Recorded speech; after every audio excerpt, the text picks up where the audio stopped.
Hey everybody, in this quick video, Samantha and I are going to be showing you how to create these beautiful lace floral decor pieces. Not only do they look great alone, but they are an awesome addition to any project.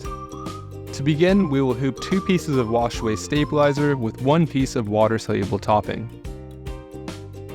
Now alternatively, you could use 1 piece of wash away stabilizer, 1 piece of puff stuff, and 1 piece of water soluble topping for a more 3D puffy look.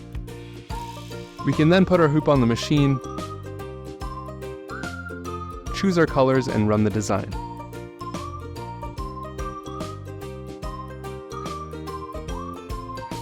After it's done stitching, we will remove the hoop from the machine and cut away any stray threads.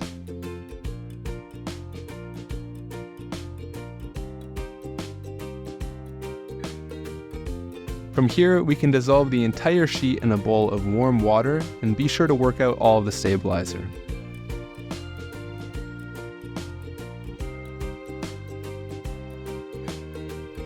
We can then simply let the flowers lay out to dry. We hope you enjoy creating your own lace floral decor, and be sure to share your results as we'd love to see what projects you incorporate these into. Thanks for watching, and we'll see you next time.